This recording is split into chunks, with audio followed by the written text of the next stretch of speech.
You're listening to the Patriot Nation Podcast.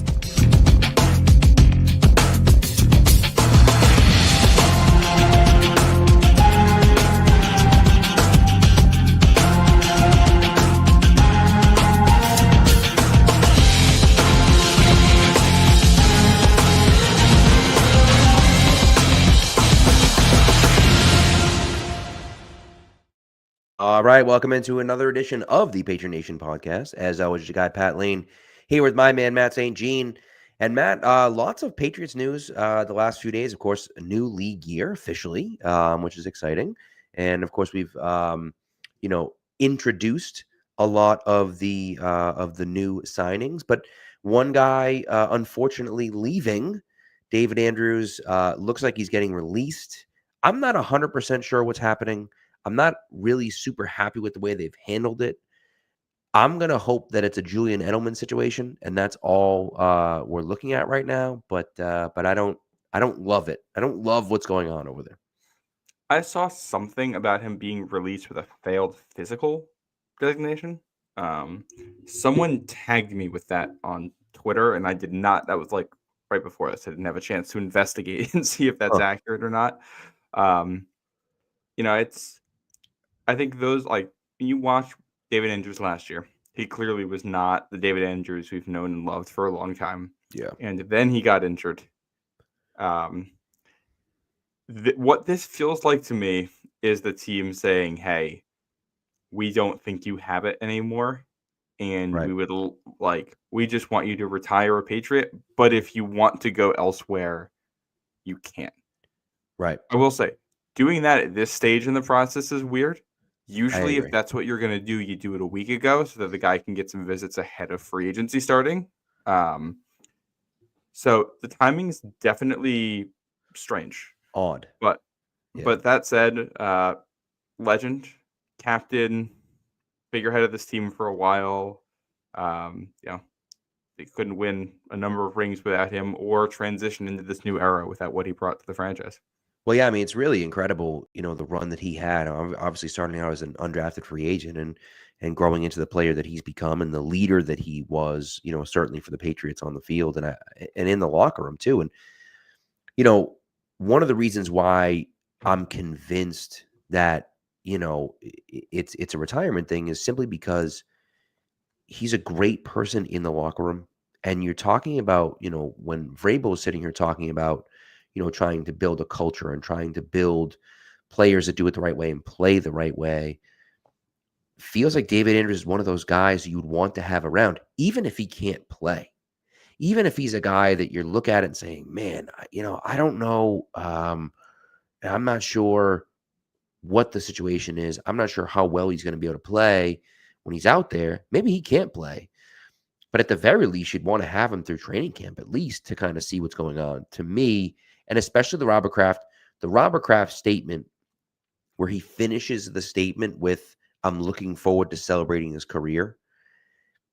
That to me kind of signifies that, like, all right, the end is here.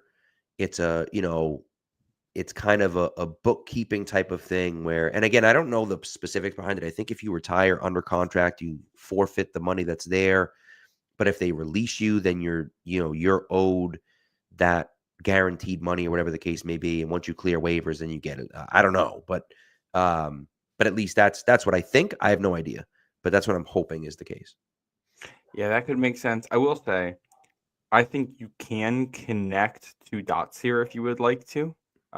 You could connect 4 dots here if you would like to. Those 4 dots being Matthew Slater, David Andrews, Jonathan Jones, and Dietrich Wise. All guys who have been leaders in that building, captains their last season or the season before in the case of Matthew Slater, who are no longer around the building. It's fair. There's a part of me too that wonders, for as good of leaders as these guys have been for such a long time, maybe this is also new people coming in and saying, hey, it's not about how we felt about what you did before, but we are establishing, taking the words out of my mouth there, Andrew, we're establishing new leadership in the building. Even though we love these guys, even though these guys have been captains for us, they didn't necessarily do a bad job, but we need to clear things out to make room for new growth, if you will. I don't know if I necessarily agree with that approach with at least some of these specific players and the roles that they would have around the team. Curious to hear what David Andrews has to say when he goes on his podcast whenever that next episode comes out. I think we'll learn a lot more there. But yeah, it's a sad day in New England. Yeah, I agree. So, we'll see. I think he's a for me at least, he's a Patriots Hall of Famer for sure. Got it. He's ultimate glue guy on that line. Came in as an undrafted free agent, played every single snap in the preseason to earn a spot on the roster, and was like a captain the next year or whatever it was. Yeah. Well, what's crazy is that you have Brian Stork, who gets drafted in 2014 and, is the starter immediately. Mm-hmm. And then, of course, Andrews, is an undrafted free agent in 2015 and becomes a starter then and becomes a stalwart. So, so I think that to me signifies everything you need to know. I mean, he takes over for Stork, and Stork wasn't very good, but it's good enough that he was the starting center on the. Yeah. Oh, he was all right year one, and then I think he got an injury year two and stepped back or something. Because Stork was the one who was the center for the 2015 AFC Championship game with the tipping of the snaps. Oh, good point. Yeah. So Right. And Andrews was 2016 was his first year, correct? Well, I think 2015, but I think he was the backup. And then Stork got hurt, and Andrews ended up playing a lot, and then Stork came back. I think that's how that went. I could be wrong. Okay. Yeah, you might be right. Yeah. What I will say, if we want to talk real quick about the X's and O's of this for this year, I'm not sure it makes any difference because given what we saw from Andrews last year and the guys that they have in the center room, you absolutely cannot be penciling him in for that starting center job, just based on the performance we've seen.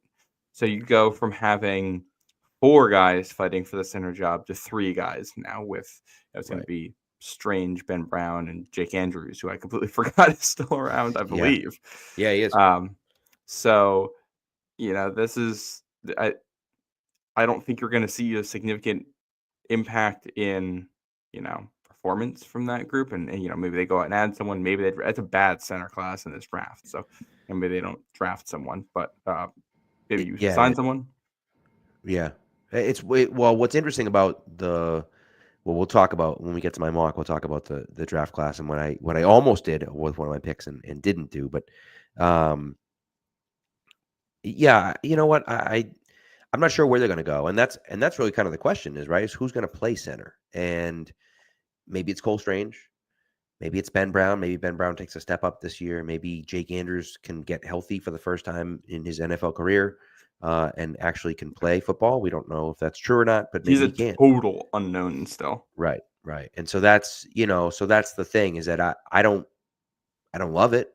I don't love the idea of relying on one of those guys, but who knows? Maybe there's a center they like in the draft, or maybe there's a center that they feel decent about in day 3 that they're hoping they can develop into a guy. Who knows?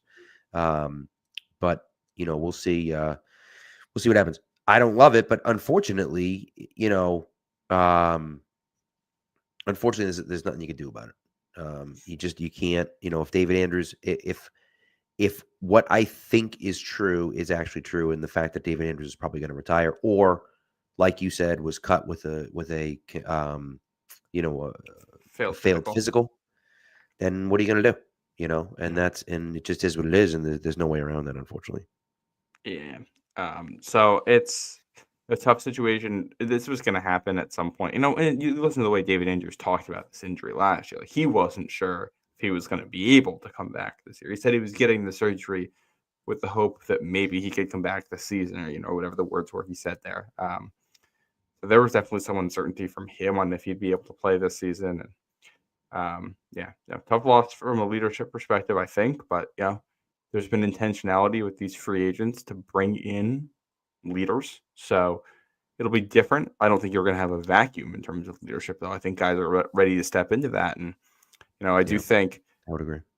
You look at that 2024 captains group, 6 initial captains. Jacoby Brissett gone. I think we knew that was going to happen. Dietrich Wise is gone. I don't think we're really that shocked by that.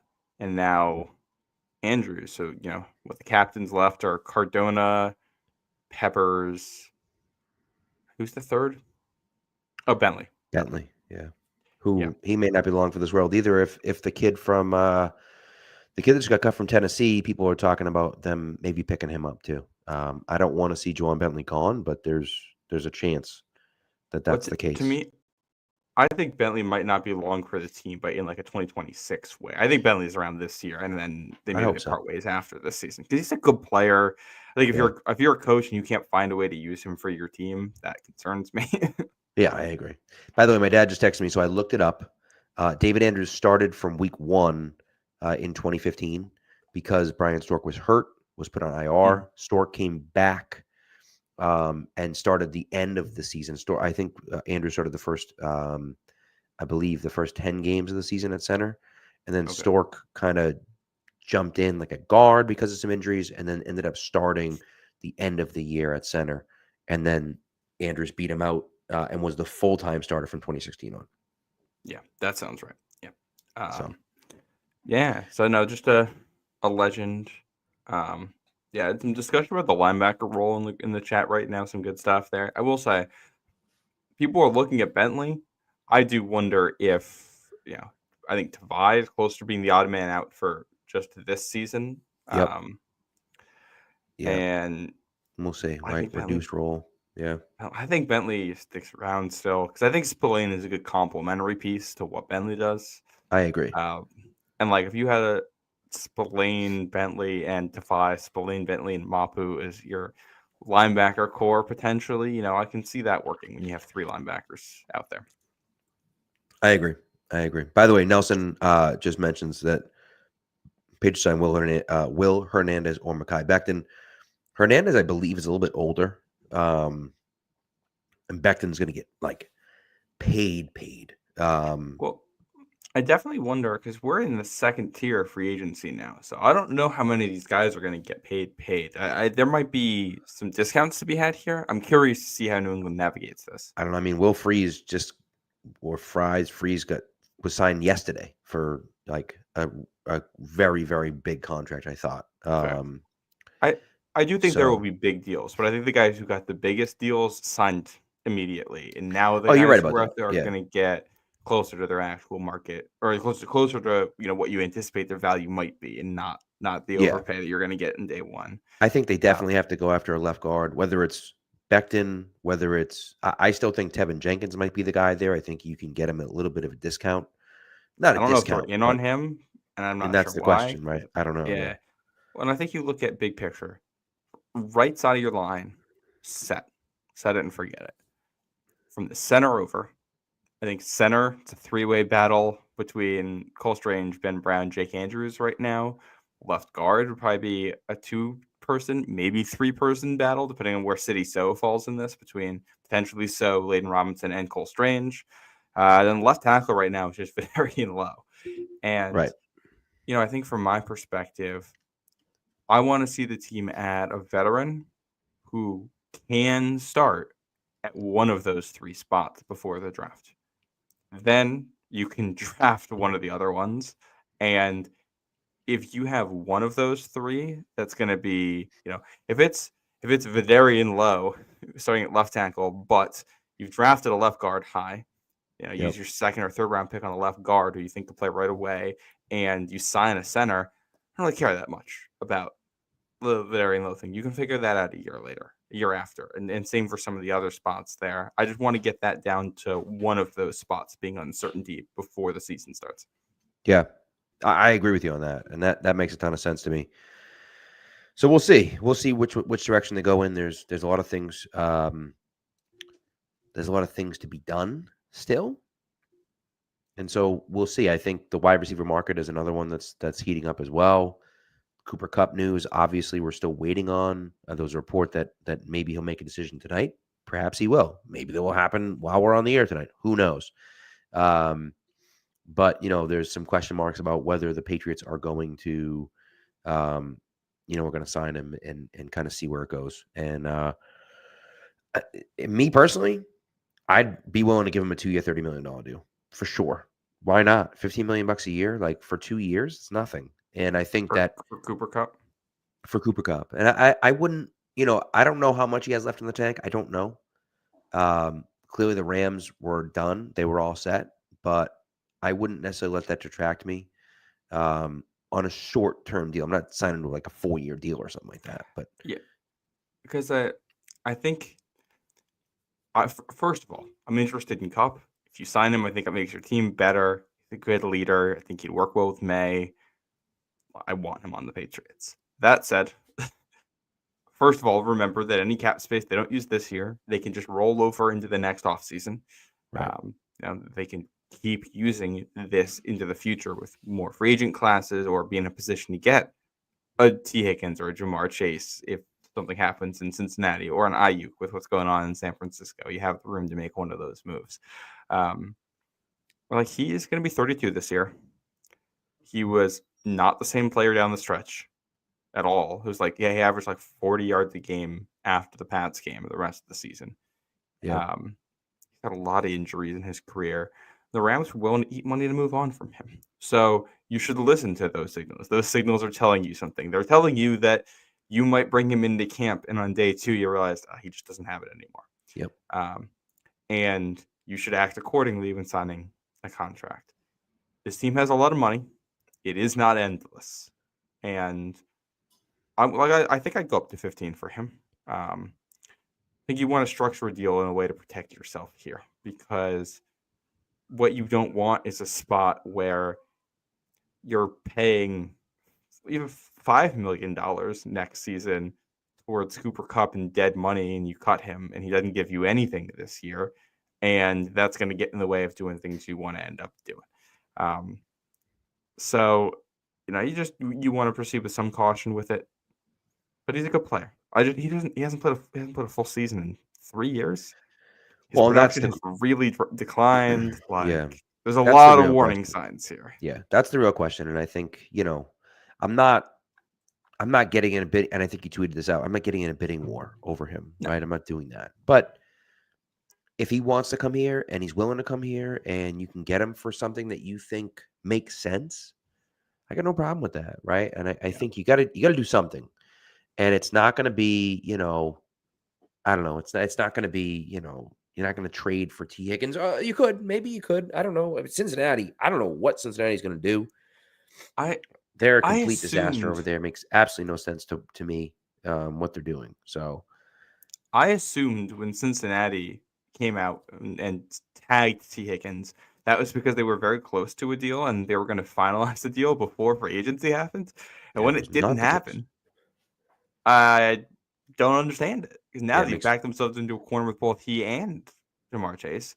Yeah. And, I'm sure they'll find a way to keep both of them because they've clearly made that their priority. I think they're probably going to hamstring themselves in other ways in that process, or they might just end up making T upset with the whole thing, which totally defeats the purpose of everything you've been building here. Yeah, if these guys are supposed to be your cornerstones, just pay them like cornerstones and treat them well. The last thing you want is to tell this guy he's important, refuse to pay him, keep him around, and let discontent build. That's not going to help anyone. No, stupid. So, but what can you do? They're dumb, and that's the Bengals. That's the Bengals for you. They're stupid. Yeah. Dan in the chat saying 2 years, 20 guaranteed, 30 mil with incentives for Cup. That sounds about like what I would do, or I wouldn't necessarily do 20 guaranteed, but if you gave him a 2-year deal, that's going to be an average of 10 mil a year with the incentives tacked onto that. Yeah. And make it enough money that he knows he's making the roster this year, but not so much that you can't cut him after the season if it doesn't work out. Yeah. Well, and that's really kind of what you're looking at, right? It becomes one of those situations where, you don't want to overpay for him, but you need some professional receivers on your roster, right? We have Demario Douglas and we have Kendrick Bourne when he's healthy. And I like Mac Hollins as a third or fourth option, but we don't really have anything else. Now, a few people mentioned him already, and I'll just throw him up here, but Brandon Cooks, I don't think is a terrible idea. The problem with Brandon Cooks is that he just like I like Brandon Cooks as a receiver. I do. He works hard. He's a good, but like he's on a different team every year. There's a reason why he's on a different team every year, right? Like and he played okay for Dallas at times last year, but there's a reason why he's been on a different team every single year. He had like 250 yards last year. Like he is right. But I mean, and he looked good in a few games, I should say. Not yeah, he had a couple but, moments. He's an undersized speed receiver who's in his 30s now. Like those guys, when they fall off, that's the speed goes, and that's it for their careers. I don't know if Cooks is making a roster this year, to be honest with you. And that's why I'm like, I think if you're New England, you know what your price is for these guys. But right now, you have a group of 6 wide receivers that can probably make the roster. Like that's what you're looking at with. Yeah. You got your veterans with Bourne, with Pop, with Mac Hollins, guys who played a lot for you. Booty and Hollins probably, battling for that wide receiver 3 position right now. And then Polk and Baker, who you took last year. And, Polk Baker and Booty and Hollins, I think are all guys who are not necessarily locks for this roster. Right. Could get moved, could get cut. Hollins should make the team with them signing him this year, and Booty with his performance last year. Those guys should make it. But you're in a spot now where if the young guys play well, those are going to be your 6. There's a lot of these veteran receivers out there that are around the same level. And, if Cup doesn't come, I think you can sign a guy after the draft if you want, or something like that, who's a similar steady veteran. We're going to kick the tires, see what he has left in the tank. So, now, I'm okay waiting and drafting someone instead. Like if it's Brandon Cooks or taking a receiver in the 3rd round, I'm picking a receiver in the 3rd round if we're talking about for one roster spot. Obviously, you can do both, but right. If it's a receiver in the 3rd round and Cam Robinson, or like Brandon Cooks and some other move that you're making, I think I'd rather spend the money on someone like Cam Robinson there. Yeah, I think you're probably right. Yeah, well, we'll see. I do think Real is correct in the chat here when he says Polk, Baker, Booty shouldn't prevent you from doing anything. I do agree. I don't look at it as preventing you from doing anything because I'm in on Cup. I want them to sign Cup if they can get him. I think that'd be good and make your team better. Yeah, but you should look at it as in you can only put so many receivers on the field at once, and if you're signing a guy without a real vision in mind for what role he's going to bring for your team, what he's going to do on game days for you at this point, don't give him big money for him. You can get these guys in multiple different ways and try to get some young players to build chemistry with May. Yeah, I'd agree. And Andrew kind of I think that sums it up really nicely what you just said. I'd rather throw money at the left in the tank offensive line than a wide receiver. Obviously, we're not throwing money at some random dude, right? But like, I like the idea of, bringing in a offensive lineman. I don't love Cam Robinson. I don't think Cam Robinson's very good. He's okay. I agree, but I think we're at the point in free agency where it's like, okay, now that I know he's not getting a day one of free agency big money deal, okay, now I'm much more interested. Right. Because now I know he's probably going to he might get the Jalen Moore contract, the 2 years, $30 million. And I'm okay with that. I'd rather do $230 on Cam Robinson than $230 on Cooper Kupp right now. Yeah, I'd agree with that. Yeah. And I think it makes more sense because that's a position. I think that's a position that you need. So I would say 2 things. Number 1, it's a position that you need more.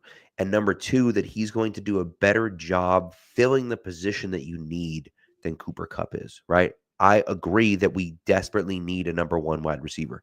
Cooper Kupp is not a number 1 wide receiver anymore. He may have been 5 years ago. He's not anymore. And so Cooper Kupp is going to be another wide receiver 3, maybe a wide receiver 2, maybe if he can stay healthy for your roster. And that's great. And that's important. And he's a good player and he's a professional player. But we really need a wide receiver 1 that's going to kind of slot everyone else back down. Cooper Kupp doesn't do that, right? And so, Cam Robinson can be a guy that's going to step in and start at left tackle right away.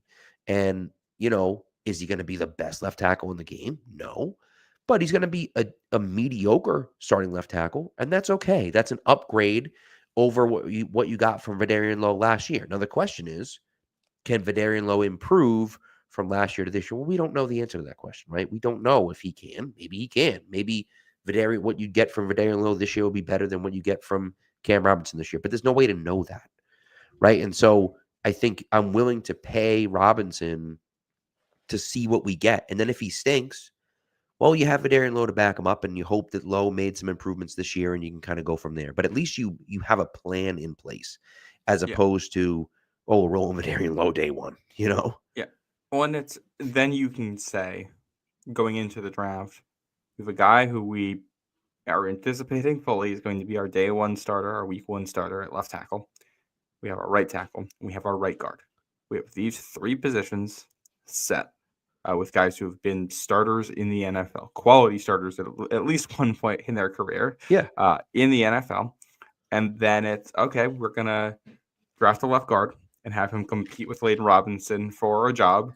And we're going to let these centers we already have in the building battle out for the starting job and give them some time. And okay, hopefully by the end of the year, you feel like you got 4 of those 5 spots set, and then you go into 2026 and attack that. That's kind of how I would approach it personally. We'll see what kind of money Cam Robinson gets. But, I was against Cam Robinson at this point last week because I thought he was going to get the Dan Moore contract. I don't think he's getting that Dan Moore contract now, so I'm feeling a lot better about the idea of bringing him in. Yeah, I agree with you. And Nelson mentions Tyron Smith, and I wouldn't necessarily hate Tyron Smith either. And he played with with Morgan Moses last year, right? And so, I mean, not that the Jets' offensive line was anything to write home about, but I wouldn't hate Tyron Smith either. If that's who you want instead, I think it's one of those ones where you'd say, hey, you know what? I'm fine with it, one way or the other. Whether it's Tyron Smith, whether it's Cam Robinson, whether it's another left tackle that the Patriots think could be a competent starter, fine. But you have to, to me, you have to get someone there to at least compete with Vidarian Lowe, unless you're going to do what I did in my mock draft this week. So that's what we call a big market tease in the biz, ladies and gentlemen. Do we want to go through some of the player introduction stuff today and then hit that? Yeah, let's do that. Then we'll hit our ad break, and then we'll go to the mock draft. All right. What was your first impression? Patriots did a presser at 1:00 today introducing 4 new players. Yes. Heard from Elliot Wolf, heard from Robert Kraft, heard from Mike Vrabel. First impression? Biggest takeaway for you? Biggest takeaway was Robert Spillane, cute daughter, weird number. What the hell's 14 doing on a linebacker? What's going on with that? Don't love it. I think Morgan Moses is going to be a captain like this year. I loved I loved everything that he had to say. I was happy to see it. I really enjoyed. He's 34 years old, right? He's been doing this a long time, but sounded like a true professional up there. I really liked what he was talking about. And so I thought that made a ton of sense. I thought that, when Vrabel talked about, we don't just want players. We want guys, who are focused on the leadership and things like that. And I think that he's seems like the embodiment of exactly what they were looking for. And so I was really happy to see that. I loved Milton Williams. In the press conference was good. I loved his comment to the Patriots Unfiltered guys afterwards about how, he dominated in the joint practices, and they must have seen the film, and they must have seen the film or whatever. I thought that was great. So, but it was for anyone who hasn't seen that clip, the Path Unfiltered guys with him brought up his performance in joint practices, and it was a big laugh, a funny moment with the group there about how Milton Williams destroyed the Pats O-line in joint practices last year. That was a great moment. Agreed on Morgan Moses. I thought you saw the two big culture ads today on each side of the line of scrimmage. Morgan Moses on offense and Robert Spillane on defense. Spillane is a guy who, comes he has a reputation as a really good culture guy and has for a long, long time. And it's clear that was needed. And I think one of the things that I like the most about this free agency is that they're attacking not just needs on the football field, but needs in the locker room. That's one of the reasons you bring in Mike Vrabel. And I think you look at for us as fans, not knowing the specifics of the locker room dynamics or things like that. You look at spots on a depth chart and you say, these are the needs the Patriots have. And it's easy to forget that when you have new leadership come in, like what's happening this year, there's other qualities that they're looking for, other roles in the locker room that need to be filled, things like that. And so there end up being we look at it and say, there's these needs, but then there's kind of additional ones that I think Mike Vrabel is trying to fill here, to bring in his own culture, to establish that in the locker room. So it doesn't bother me that they haven't gotten a wide receiver one or a left tackle one at this point, because they need a lot of things. They had to clear out players. You're signing over players who were important for last year to fill some of these needs. Positions where we thought they're set, they're going to say, no, we need to add more here because we need more leadership at this position. We need certain types of people in these roles. That's part of year one. That's part of this transition. And if you get those players right, it'll mean a lot for a long time for your organization. Yeah, I agree with you. And Gonzo Duke brings us up, and I forgot to even mention it, to be honest with you. Williams changed his number, wore 93 in Philadelphia, and is no longer wearing 93. Is wearing 97 with New England. Now, I'm trying to remember. Was there someone that wore 93 here last year? Shane Zannis. I was going to say Semenez or whatever wore 93 last year. He's a free agent, though, is he not? He is. So 97 is what Milton Williams wore in college. So he's going back to his college number there. Carlton Davis is in 7. Lawrence Guy was 93. Oh, yeah, but they traded Guy before last season, right? Yeah. And then what? Carlton Davis took 7. He just took, I think the lowest number that was available. Yes. Because Harold Landry was in 2. Correct. Harold Landry taking 2 is interesting because he's never won that in the pros or in college. The linebacker stuff, those numbers are wild, dude. Robert Spillane wearing 14 is just throws me off. It doesn't seem like a linebacker number. You know what I mean? No, I see 14. I think Ty Montgomery still. Right. So now, in fairness, if you flip the 1 and the 4 and you wear 41, I can see it. Isn't that what he wore in in Vegas? Yeah, he wore 41, but he wore 42 as well in the pros. Yeah. And I thought he might just take that. He wore 10 in college. So because who wears 41 for the Pats? Schooler was 4. I was thinking 43, but that was Ebner. See, this is I got my white special teams guys mixed up. So okay. Hey, I mean, listen, I agree with you. I think that I'm really happy with what they've done so far in free agency, right? We talked about this, on Monday night, but I think that, you have all this money to spend. You have a team that stinks, right? That just doesn't have a lot of talent. And so what do you want to do? You want to see them go out and spend their money and spend it wisely and get guys that can make an impact. And, Carlton Davis is a solid player. And he's not young, but he's also not 35. Morgan Moses is a good veteran player. Now, he's 34. He doesn't have a ton of years left, but he's not 38 years old or whatever, right? So when he's very physically tough, hasn't shown any signs of decline, could he fall off a cliff this year? Yeah, of course, I just don't. Right. I think you'll see him start to decline first. I don't think it'll happen all at once. I agree. And then Spillane is decently young, and then of course Milton Williams is he's turning 26 next month, right? And so Spillane I think is 29. Or I guess you're right. Spillane is 29, so he's about the same age as Carlton Davis, and then Milton Williams, as I say, turns 26 next month, and so I think yes, you went out and spent that money, but you also are bringing in people that you think can change not only the culture but also the face of the team. Milton Williams has an opportunity to be, one of the best players on the defense for the next 5 or 6 years, right? And I think that makes a huge difference, I think. I'm 100% agree. I also thought Milton Williams, he really impressed me in his press conference and, some of the things he was saying. A couple quotes I liked from him.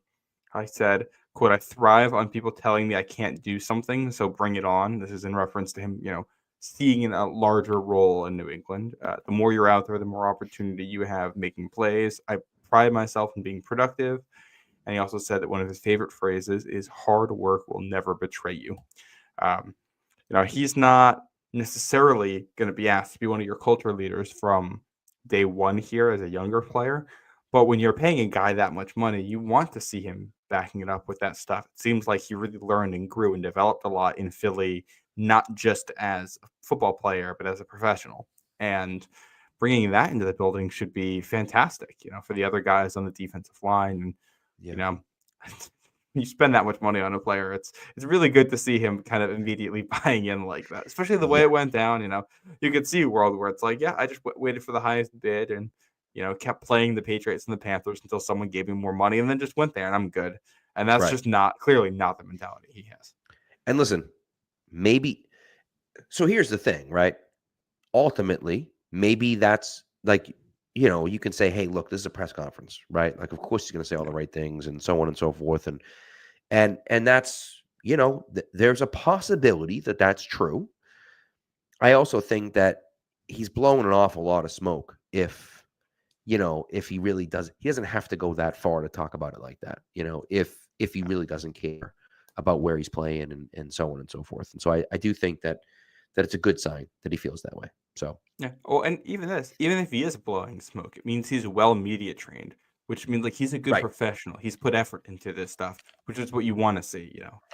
You want to see guys who are disciplined, who put effort into things, who want to be good at the things they do, even if they aren't the most, like, the press stuff isn't the most important part of the job that he does, but he's clearly good at it. I haven't watched his draft stuff or any of his stuff coming out of Louisiana Tech, so I don't know if he's just always been a charismatic guy who acts like this, but he clearly is able to talk and act like a very mature adult professional, which is, not unexpected, but it meets the expectation you have when you pay him that much money, and you're bringing him in to be a disruptor. So if you're able to get leadership qualities in addition to that, icing on the cake. I totally agree. And and there's a few comments in the chat about Barmore. And look, the health of Christian Barmore remains to be seen.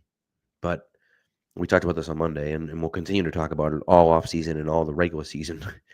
But if Barmore can come back healthy and you can coach up Keon White a little bit, now all of a sudden you're looking at this saying, okay, we have Harold Landry, we have Keon White, we have Christian Barmore, we have Milton Williams. And if you're able to stick Barmore and Williams next to each other consistently, man, that's tough.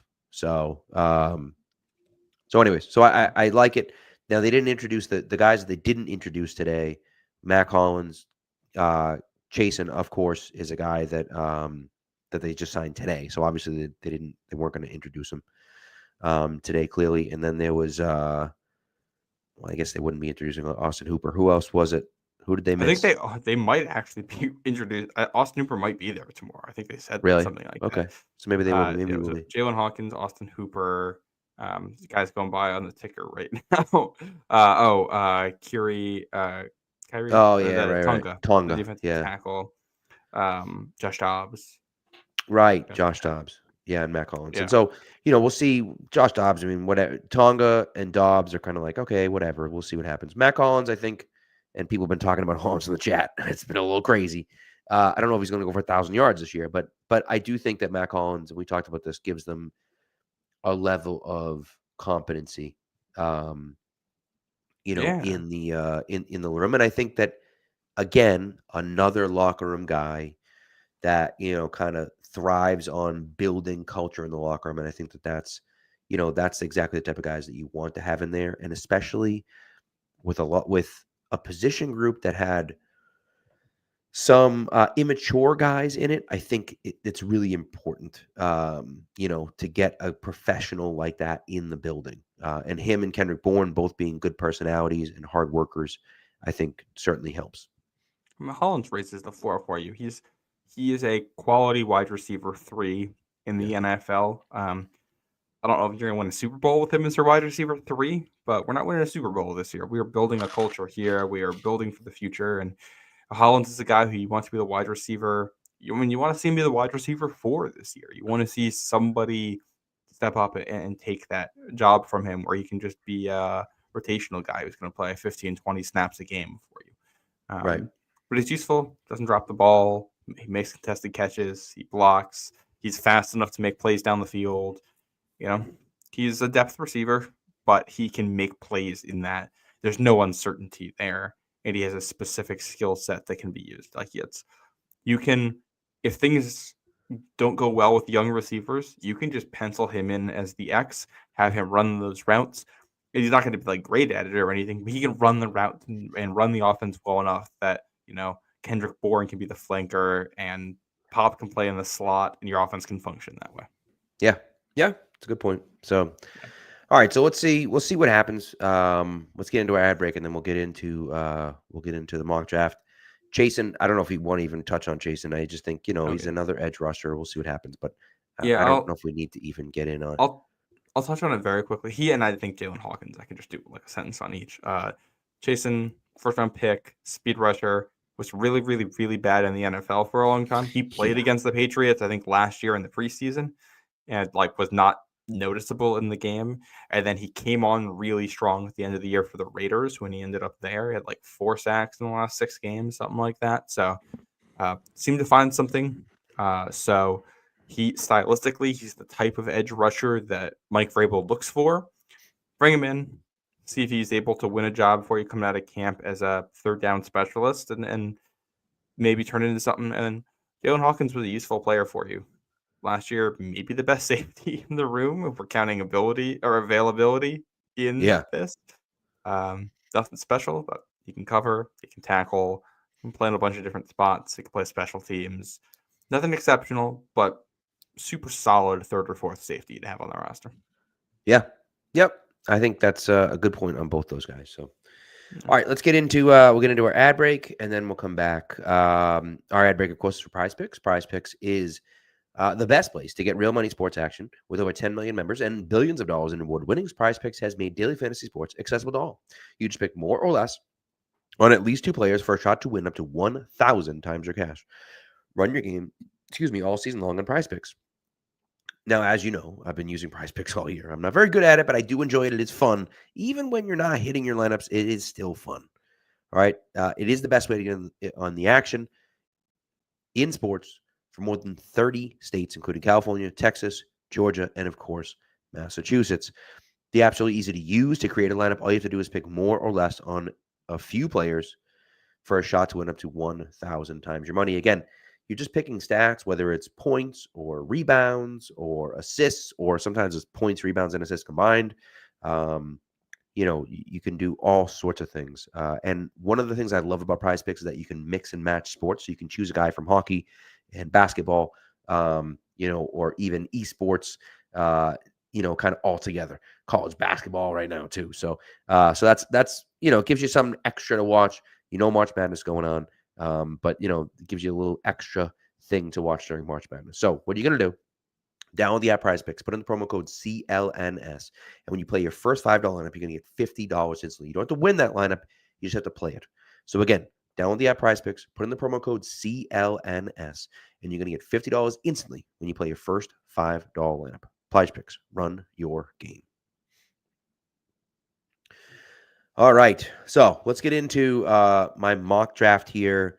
I'm going to lead it off with this question, actually, Juan, with a super sub question here. Would you rather Hunter or Carter at number 4? And I think this leads us into the mock draft pretty well, because we can have this discussion and then table it. So, Matt, would you rather Travis Hunter or Abdul Carter at number 4? Let's just say, hypothetically, in some magical world, they were both available. Who would you take? Yeah, Travis Hunter. I think, because first of all, I think when you're picking this high in the draft, I don't care as much about what I currently have on the roster, unless it's like quarterback. I don't care as much about what I currently have on the roster. I'm just taking the guy who I think is the best player. I think that's Hunter for me here. I think he's better. I also think the fact that you can play him at 2 different positions, and the fact that he is such a high quality person, along with his elite level athletic traits is like, I feel like the bust potential is so low. Like, to me, the worst case with Travis Hunter is he's like a quality cornerback too. And the best case is he is a Hall of Famer. Like, he could be a Hall of Fame receiver. He could be a Hall of Fame corner. He could be a guy who is a Hall of Famer making an impact on both sides of the ball. Like, he has that ceiling. I like Abdul Carter a lot. I see a much clearer path to him failing than I do for Hunter. So Hunter gets the nod. I couldn't agree more. I mean, it's just, I love Abdul Carter, and I think Abdul Carter would be a great fit on pretty much every team in the NFL. But Travis Hunter is the best wide receiver in this draft. Travis Hunter is the best cornerback in this draft. He's both. He does both, right? It's like what is it? What the heck movie is it? The weird Disney movie where they like you actually tweeted it out today with the thing where they're like both. Yeah, both is good. And I have no clue what movie that's it's from like an obscure Disney movie where they're like architects and they pretend they're gods or something like that. I totally forget. I haven't watched the popular Disney movies, so I can't help you with an obscure one. Yeah, I know. I can't place it. But either way, it's that meme of like both. Yeah, no, both is good. He is literally the both. He does both. He's the best wide receiver. That's not Emperor's New Groove. No, that one's not Emperor's New Groove. That is a good one, but that's not Emperor's New Groove. But I don't know. It's definitely an animated movie, and okay, this is gonna really this is gonna annoy Is it me. The Road to El Dorado? That's it. Road to El Dorado. Got it. Nailed it. Good call. I'm sure you just looked it up, but that's nevertheless. I did. Way to find it. Yes, Road to El Dorado. And so anyway, so it's one of those things where, he does both things. You got to draft him, right? And especially with the Patriots, who don't have a number one wide receiver, he instantly becomes your wide receiver one, right? And I think for the Patriots, yeah, you just signed Carlton Davis. You have Christian Gonzalez. If I were the Patriots, I'd draft him and stick him at wide receiver. And I know it's easier to play corner and play wide receiver. Like, I should say it's harder to play corner, like spot start corner, but I don't care. Like, I think he's a potential to be a true number one wide receiver. I think you have to take that and then let him play on defense a little bit if he wants to as well. Yeah, no, I tend to agree. If he comes to New England, like, my general approach, kind of team roster agnostic approach to Travis Hunter would be to say, I am going to throw as much as I can at him as early as possible and basically try to find the breaking point, find at what point you can't take in more information and then scale back from there and find the optimal point for him. That's how I would handle that. But I think for New England, especially with Carlton Davis. Like, Carlton Davis is really, I don't know if he's a slot guy.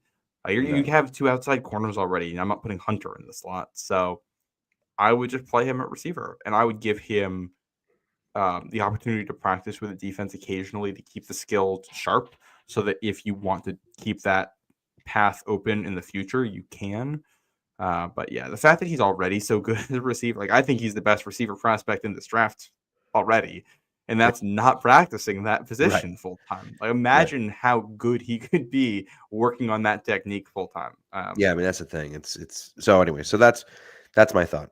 Anyways, the reason why it leads very well into my mock draft here, mock draft 3.0, which comes out Friday morning on Pat's Pulpit. The reason why it works out so well is that I think the Patriots are going to be in a situation where neither of those options are going to be available to them. I think Cam Ward's going to go number one, and I think Travis Hunter or Abdul Carter is going to go number two, and I think the other guy's going to go number three, and you're going to be sitting there at number four with no really solid quarterback there that anyone's going to want to trade up for, and no Travis Hunter and no Abdul Carter, and you're going to be sitting there saying, well, now what the heck are we going to do?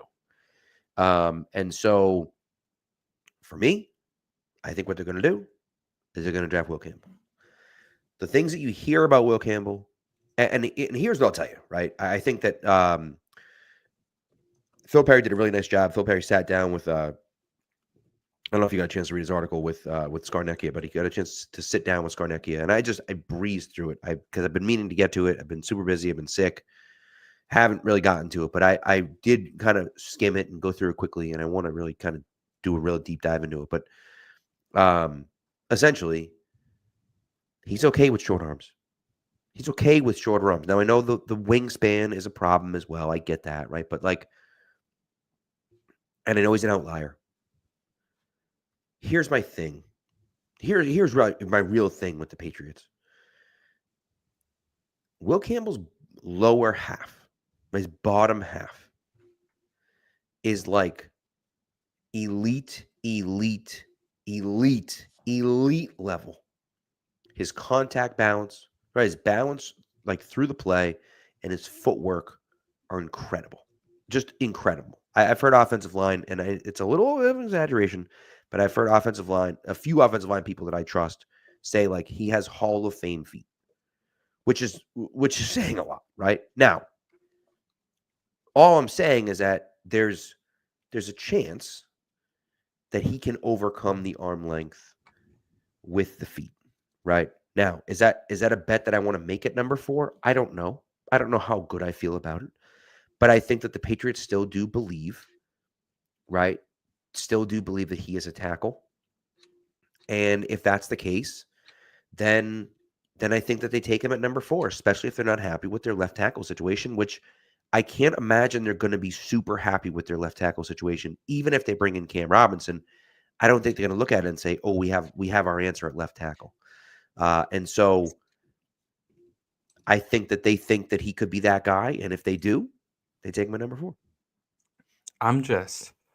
And I think you might be right on this. It just makes me very anxious because I don't like taking an outlier that big at 4. I think that's tough. I don't. This is why I also don't want to be in a spot where you feel like you have to take a left tackle with your Right. 4th pick because there's not an option you love.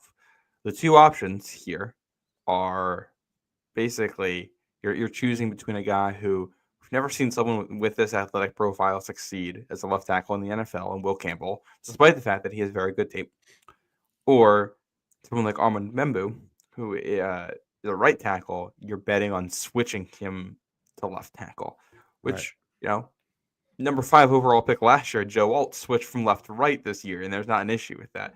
I think we've made probably a little bit too much of the issues that the Patriots have had with switching their tackles from left and right. I think the primary issue the Patriots have had there is that these guys aren't good on either side. That's why it's caused issues for them. You're trying to play guys at the opposite side because they weren't good at the first one or whatever. Like that's an issue. So it's if we're debating 2 tackles, neither of which you're fully convinced can actually play left tackle in the NFL, I think we may have lost the plot on what this draft's supposed to be about, and I think we probably should go in another direction. But I also do think you are like it's right now. It kind of feels like Will Campbell pick is inevitable to me, which bums me out in some ways. But if he ends up here, I'll reform. Well, the hard part about it, right? And I agree, right? And people are saying trade back, and you'll get sure, I'd love to trade back. The problem is that I don't know if it takes 2 to tango, right? And is anyone going to move back with you? Now, listen, I think if I'm the Patriots, I would take a below market deal if I'm not in love with Will Campbell at 4, and he's the best player on my board at 4, and I don't think anyone else is worthy of a top 4 pick. I would take a below market deal to move back if I think I could get the guy that I want still, right? And I think that makes sense, right? Now, where is that going to be? Who are they going to, those are all questions that we don't have the answer to. But I think that, that's what I would do. But nevertheless, in this mock, I have the Patriots taking Will Campbell at 4 because I just think that you get to 4 and then you say, okay, maybe you don't love Will Campbell at 4. All right. Well, then who are you taking? And that's really what it comes down to, is that if both Hunter and Carter are off the board, who do you want at number 4? And so, that becomes the question. Is Will Campbell the best player out of the players left? Is he the most talented guy? Maybe he is. Is there a possibility that he ends up at left guard? Yeah, like that would suck if you drafted your left guard at number 4. But if he's a Hall of Fame left guard, well, like then I get maybe it's not worth it, but like you're getting a Hall of Fame player, right? Well, and then this is where you also get to then you're switching positions. And how do you feel Correct. about, because Right. forget if Campbell was a guard and he played guard well enough that you're considering taking guard at 4 overall, that's one thing. We're talking about a tackle moving, True. No, which is good point. which is a different, Peter Skoronski is the guy who gets compared here all the time. Someone who is drafted as a tackle out of Northwestern by Mike Vrabel and converted inside the guard, and he was picked 10th, 11th overall. I think 9th. Yes, somewhere in that range. Yeah, A yeah. prospect probably about the same caliber overall as what Campbell is, and he has been an okay guard in the NFL. And if you take a swing on a guy who you think might be a tackle, and he ends up immediately just being an okay guard for you, that's a pretty massive failure. I agree with you. I will say I think Campbell is a significantly better prospect than Skoronski is. I think Campbell is a guy that, people are arguing about.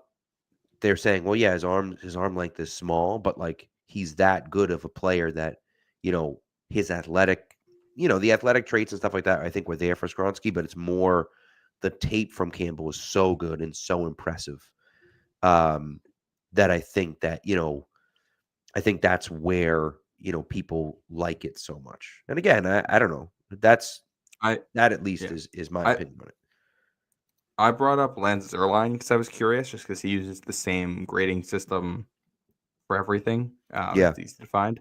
He has Will Campbell graded as a 6.44 on his scale, and he had Skoronski as a 6.73. Well, there you go. Which is a fairly significant difference there between the two, which I think also says a lot about how poor the top of this class is. Yeah, maybe. Hey, listen, maybe you're right. So, anyways, and again, I do think I'm not, and people in the chat saying they would trade down. I'm not arguing with you. I agree with you. I just don't know if there's going to be someone there that would want to trade up with you. That's the issue and that unfortunately, I think we get to April 24th. I think that might be the problem is that, there's just no one there that wants to move up. Now, I will say there were some people saying, maybe make that deal before the draft happens. And I saw that come up, and I don't know exactly, who it was, and I apologize. But there might be more interest if you do it before the draft. But are you willing to take the risk that you're going to lose out on Carter or Hunter? Yeah, it's more valuable then because there's a chance of a higher quality prospect. Right. And you just want to see if you get that guy. Yeah. Like I think it's worth it unless you're like, it will be an absolute disaster scenario if we end up with, be an absolute disaster scenario if we end up with anybody other than Hunter or Carter. So in that case, we trade out, right? Like, you know what I mean? Like, so I don't know. Yeah, you take, but never. But all right. Let's see. Let's get to your second round pick here. Yeah, my second round pick 38. I mean, no trades in this mock draft. I usually make a few trades, but no trades in this mock draft. I went with another defensive lineman, edge Landon Jackson from Arkansas. Bro, a freak athlete. 6'6", 264 pounds, 4.68 in the 40, 40.5-inch vertical jump, 10-foot 9-inch broad jump. Just an absolute physical freak. Guy that can get after the passer at 6.5 sacks both the last 2 years and double-digit tackle for losses in the last 2 years. Just another guy that can, put pressure on the quarterback off of the edge. I really like what I saw on tape from him. And I think that, as we've seen with so many different, with Philadelphia and other teams as well, having depth on the defensive line is something that really comes in handy. And I think that Jackson gives them another guy on the edge. Yeah, I love this. Jackson's a really good athlete, a really good player, someone who would make your pass rush better immediately, who would fit this scheme. Makes sense to me for 1,000,001 reasons. So I am a fan. Yeah. Also has alopecia, just like Jordan Walsh, the Patriots for. Yeah. Celtics first round pick last year. So He also played in Arkansas, right? fun fact. You know what? Now that you say it, I think you're right. He did play in Arkansas. Maybe Yeah. I'm wrong about that. That can't be right. Did Jordan Walsh actually play in Arkansas? He did. Holy crap. How about that, dude? I didn't even realize that. Yeah. That's pretty wild. So some overlap there between those two. Get them both to Boston. I like it. All right, my pick at round 3, pick 69. Nice. I think people are going to like this one. Xavier Restrepo, wide receiver from Miami. Now, listen. I'm not saying he's Julian Edelman. I'm not. I'm also not saying he's Julian Edelman. He has like almost exactly the same build. He's like 5'10", 200 pounds. Like so fast you can't tackle him in a phone booth.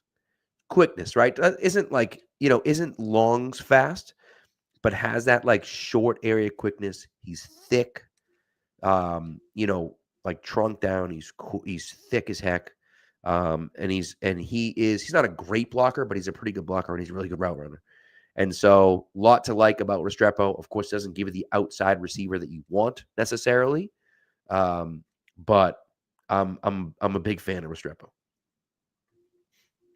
Yeah, I've taken him in my mocks. I think with this exact pick, maybe this for 77 before. The fit is obvious. I think there's the question is how high do you think the ceiling is for him? Right. But I think he's a good player, and culture-wise, he'd 100% be a fit.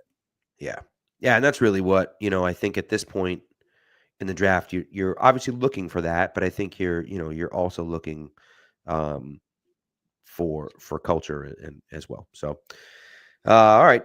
So yeah, Restrepo at 69. At 77, the second pick in the third round here. This is where I almost went center. I almost went Jared Wilson from Georgia. I almost even wrote in the thing, in the mock draft, I almost wrote replacing a Georgia center with another Georgia center. Wrote the mock draft before David Andrews was released, and so I didn't pull the trigger on it. I almost did it, but I didn't pull the trigger on it. So instead, I decided to pivot, and I made such a fun pivot. I went Cam Scatterbo from Arizona State, running back from Arizona State. Just like, come on. If you watch the college football playoffs, how could you not fall in love with Cam and just absolutely want him on your team? What an awesome player. Throwing touchdowns, catching touchdowns, running for touchdowns, just awesome player. What I will say is this. I'll play Debbie Downer here for fun. Scatterbo does not have there's no way that Scatterbo is a bad NFL player. Sure thing he's going to be at least a quality running back too. Yeah. I think my issue is that what this team's been looking for playmakers, and Right. this is a guy who's like probably a single, maybe a double. Yep. And I don't know if I like taking a running back for this team who's like, hey, maybe he's a double. Like, I'd rather swing for a guy who's like, man, if he connects, this guy's a triple or a home run. I'd rather take a chance on some of the higher variance guys because I think they need some of that playmaking, some of that speed at that position. That said, it's a good player. There's something to be said about a sure thing. Be a great cult. The Restrepo Scatterbo combo here is just like two guys who are instant culture fits with Mike Vrabel. So from that side, it makes so much sense. Yeah. I love Pat stat here. It says Cam's contact balance is 105 out of 100. I love it. We're going to change the scale in Madden next year. So, but I think, I love the kid. You're totally right that he's not that explosive type of guy. But, we'll see. We'll see what happens. Anyways, all right, now this pick, after seeing the Chasen signing today might not make sense because I'm going back to the trenches, pick 106 in the fourth round. I'm going Savion Jones, D lineman, most likely an edge, but he can play inside too, 6'5", 280. Really didn't do a ton in college. Did, okay, but not great. but put on a show down in Mobile. Really played well in the game. He really didn't play a lot on the inside in college, but he played on the inside during the Senior Bowl and played well. And so I think he's a guy that can kind of bounce around on the defensive line. I like him. And so I decided to go Savion Jones at 113. Was a new name for me in the mock, and I like to try to mix it up with names that I really didn't even know much about him. And so when I went and looked at him, I'm like, oh, I kind of like this guy. Yeah, he's definitely interesting profile. The first line in his strengths column in Lines analysis is he's tough, physical, and relentless. So again, culture-wise, a fit for New England. Defensive line hasn't been good enough. Throwing two defensive linemen, two edge guys at the position this year with some versatility, high motor, high toughness, high physicality is like they need that. You want to have depth there, and what I will say is this: I think I don't want to be too Debbie Downer on this podcast, but like I do think we are all kind of assuming that Keon White is going to be really good in this scheme next year, and there's a chance he will be. They're going to ask him to play 4-3 defensive end, it sounds like, and rushing from the outside has been his biggest weakness as a pass rusher. And these guys didn't pick Keon White. There's a chance he works with him for a year, and it's just not the right scheme fit for him. Sure. He needs to be in a different fit, and you're looking to move off of that. So if that's the case, I think there's still some uncertainty there. We shouldn't just because someone started last year at any position, regardless of age, outside of Christian Gonzalez and Drake May, should not assume that you can pencil them in for a starting job in 2026. And with that in mind, getting two edge rushers in this class is fantastic. It's a great point. Also, Matt just jumped in and is asking for a recap. So since we're halfway there, I'll do a super quick recap. We're halfway there. I butchered that. Dude, if the Jove were in the chat, we'd be singing with him. Pick 4 went Will Campbell. Pick 38, Landon Jackson, the edge from Arkansas. Pick 69, Xavier Restrepo, wide receiver from Miami. Pick 77, Cam Scatabo, running back, from Arizona State. And pick 106, Savion Jones, defensive line from LSU. All right, pick 144 in the 5th round. We're going Dylan Fairchild, guard from Georgia. Trenches. Like offensive and defensive line, that's what we're focused on. Patriots still haven't picked up a left guard yet. And so Fairchild, let's do it. You know what? Reminds me a little bit of my guy Stephen Neal, wrestler in high school. See that wrestling stuff come up all over his film. The hand fighting, the balance, the toughness. I love it. Yeah, no, I got nothing to add on here. Everything you said is correct. I love this pick. I love the fit. It makes a ton of sense to me. Yeah. I'm a big fan of him. I think he's a guy that can step in and start right away. All SEC, yeah. All SEC last year, second team All-American last year. I think that, he's a good pass blocker. He's got to work on the run blocking a little bit, but I just think, the leverage that he plays with, he started 24 games. He's fairly new to playing guard, right? And so I think that if you can work with him, if you can help improve him, I think that his ceiling is super high. And I don't know if he's even going to be there at 144. You might have to take him earlier than that, but I'm a big fan of what he can do. Yeah. So all right, 3 7th-round picks. My first pick in the 7th round, 217, Luke Lachey. Not Nick Lachey, but Luke Lachey, tight end Not from Luke Iowa. Lackey, as we learned when I picked him. Yeah, you know what? I forgot that you took him in because I was going through and I'm like, wait a second, did I take him in one of my mocks? And I'm looking through my mocks and I'm like, no, I didn't. And I forgot to look at your mocks, but here we are, nevertheless.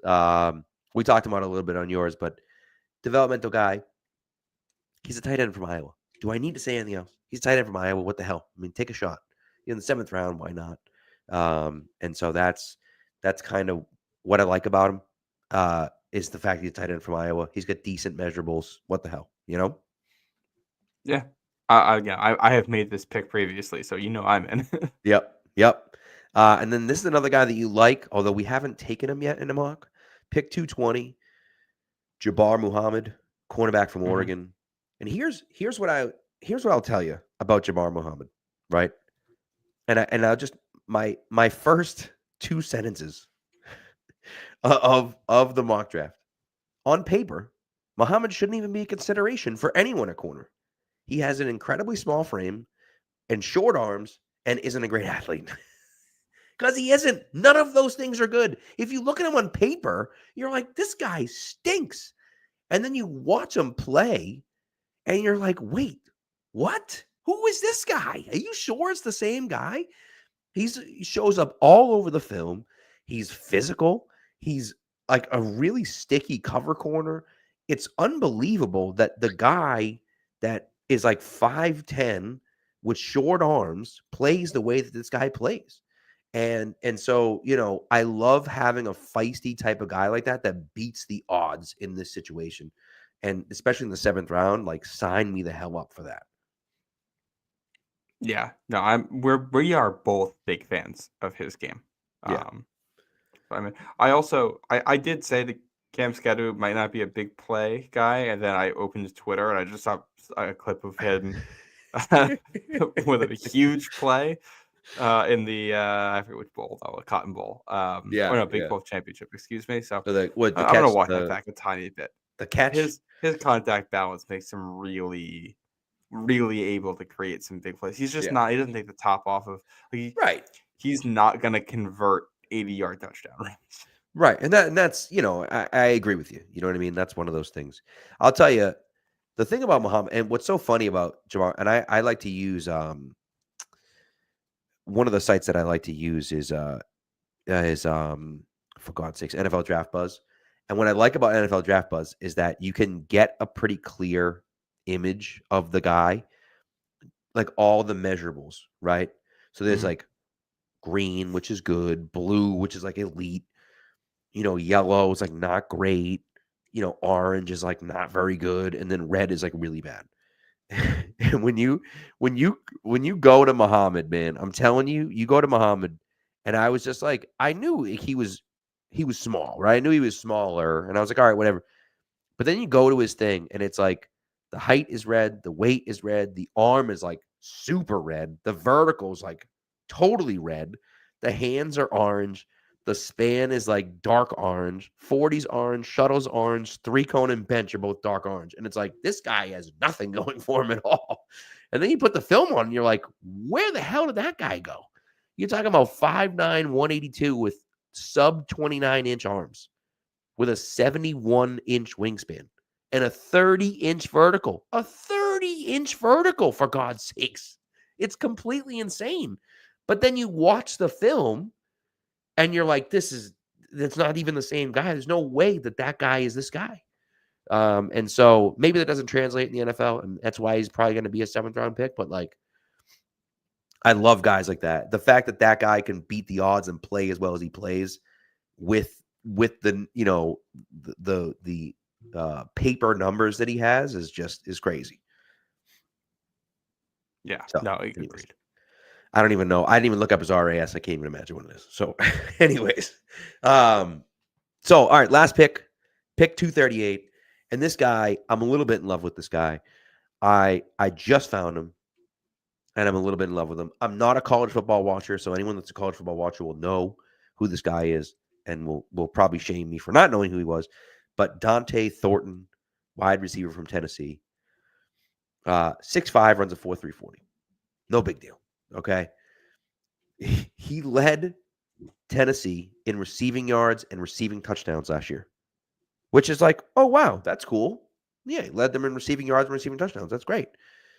Yes, he had 26 catches last year. And he led them in receiving yards and receiving touchdowns. He had 661 yards receiving on 26 catches. He only had 6 touchdowns, but like 600 yards on 26 receptions. He was averaging.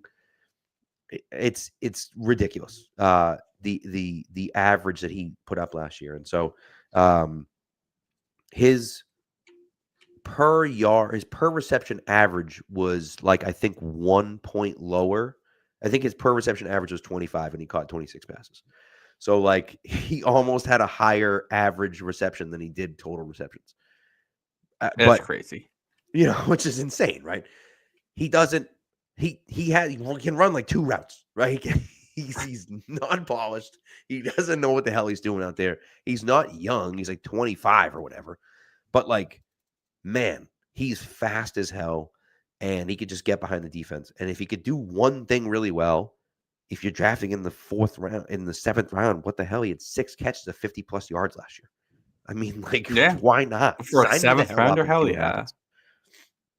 Yeah. So yeah. So there's my mock draft. I'll run through it really quick just to again, no trades.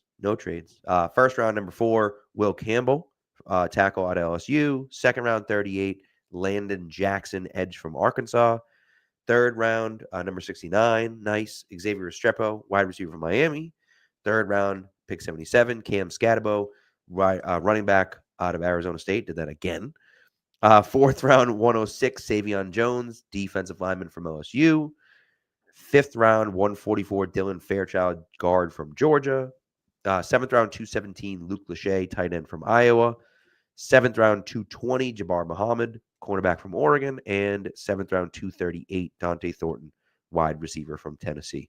Also, just one thing, and Matt, anyone that's read our mocks so far this year knows this, but in case anyone's listening that doesn't know this already, we like to use Mock Draft Database, and Mock Draft Database, I think, does a nice job of kind of including everyone and everyone's rankings and then adjusting accordingly. And so everyone that I took, actually outside of Luke Lachey, actually was a little bit higher, but everyone I took after, or I guess before their rankings on the consensus board on Mock Draft Database. And so Luke Lachey, I think, was ranked 211, and I took him at 217.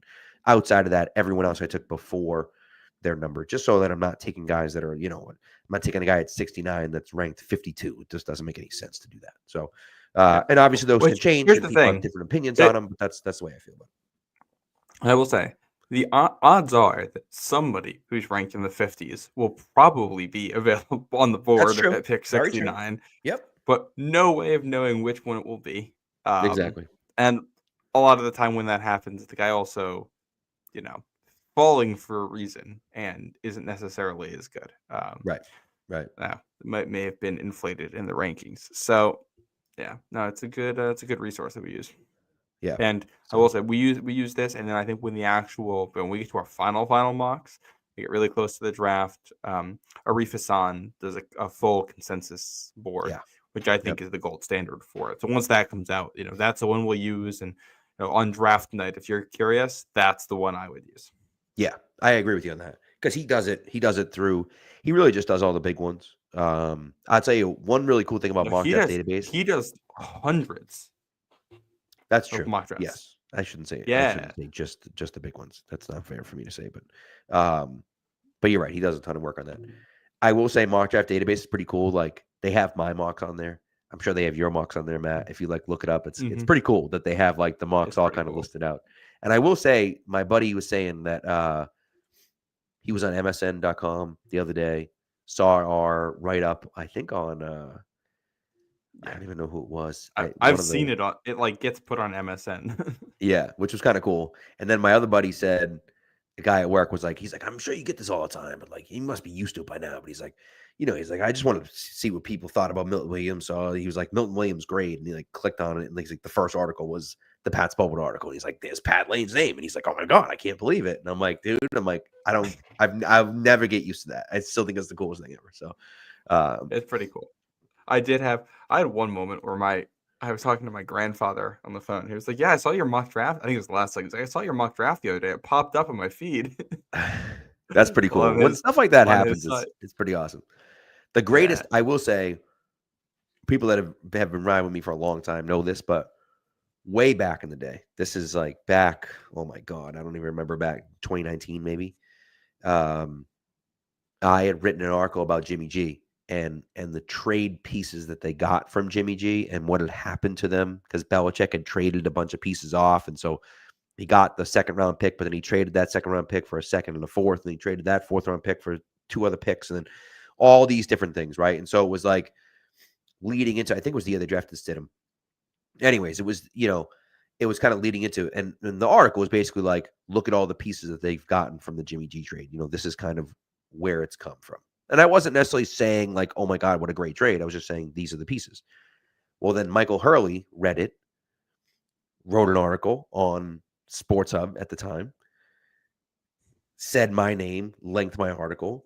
Well, then Felger and Maz read the Michael Hurley one. So now they're doing a whole segment on Michael Hurley's article, and they're like, Pat Lane, the Pat's pulpit Bobo. He's like, this guy, this and that. And so then I call in to Felger and Maz and I'm like, hey, I'm Pat Lane. I wrote the article they're talking about. And they're like, wait, you are? And I'm like, yeah. They're like, you want to go on? I'm like, yeah, sure.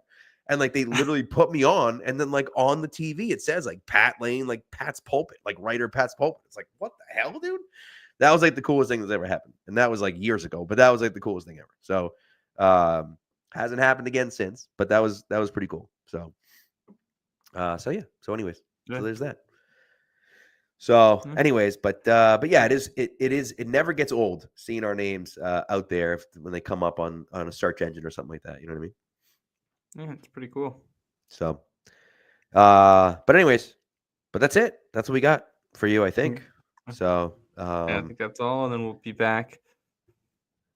I don't know exactly what our days are next week. I'm trying to think. Well, Monday for sure. Yes, Monday, and I think I think I did talk to. We're gonna have our guest, my guy Keegan Stiefel, coming on the show next week, and I think we're gonna be doing Wednesday to avoid March Madness on Thursday, because March Madness does start on Thursday. Selection Sunday is this Sunday, so get ready to get Friars get those brackets up, baby. Friars are already out. Thankfully, I do not have to watch this team anymore. Sad face. Although maybe that's good. Maybe it's good for you. Did you happen to see what our coach said after the game? I did not. You didn't. I did not. No. We lost first game of the Big East tournament, and he goes, "It was a pitiful and embarrassing performance, fitting of the team we were this season." Ooh, yikes! Yeah, yeah, accurate, truthful. That's rough. Hurts. That's rough. Is he still the guy? How do you feel about the coach? I like him. He recruits well. Everything that could have gone wrong did go wrong this year, so it's kind of hard to he didn't do a good job, but it's too much going on to really evaluate fairly. And if he didn't have good recruits coming in, I'd say maybe we move on. But he recruited well this year. He recruited well for next year. See if those guys develop. See what happens with it. Yeah. Well, we'll see. Hopefully, Hopefully for you, one by one. Yeah, one by one, I'm going to convert all the fans of this podcast into Providence fans by just slowly mentioning this team. Hey, you never know. You never know. I don't have a college football team, a college basketball team, so could be that. Yeah, we got somebody mentioned the Friars in the chat there. Gonzo Duke said they were decent last season. Yeah, Providence last year they won 20 games and missed the tournament just with some unlucky losses and a tough bubble. And this year it was. Oh, we got a UConn fan in the chat. I'm going to block him. I'll see he's playing right now. I don't know what the score of that game is, but it's our guy AWL over there, Sabermetrics over there. By the way, Gonzo Duke does say it would have been cooler on Felger Maz if it said Pat Lane, Pat's Bobo. That would have been pretty funny if they had done that to me. It would have been great. Yeah. But anyways, all right. Well, enjoy everyone. Hopefully, you enjoy Selection Sunday. Get those brackets up and running. That's my favorite betting thing of the year, by the way, is the March Madness squares. Have you participated in the March Madness squares? I have not. Oh my God, it's my favorite thing of all time. It's like regular brackets. But the squares is so much fun because the squares is just like regular squares, but it's for March Madness. So there's 64 games. Yeah, and it's basketball, so it can end with anything. It's so cool. Yeah, but what's more fun than just getting really mad at yourself by 3:45 on the afternoon of the first Thursday that your bracket's already broken? That's the thing. My bracket sucks every year. So I'm like, I don't know what the hell I'm doing. I just randomly pick a bunch of stupid things. I don't know what's going on. And so the numbers are so much fun because the end of every game, you're like, okay, all right. All I need is a 3-pointer here. Then they foul. This guy hits one shot and misses the second one, and they hit a 2, and then I win. And it's like, it's never going to happen, but it's basketball, so it could happen. And that's like, it's so much fun. So I'm a big fan of the March Madness squares. So if you're not doing it, get in on it. Or start your own. You know what I mean? Who knows? So anyways, all right, everyone. Thanks for coming. We appreciate it. And yeah, be good to each other and go Pats.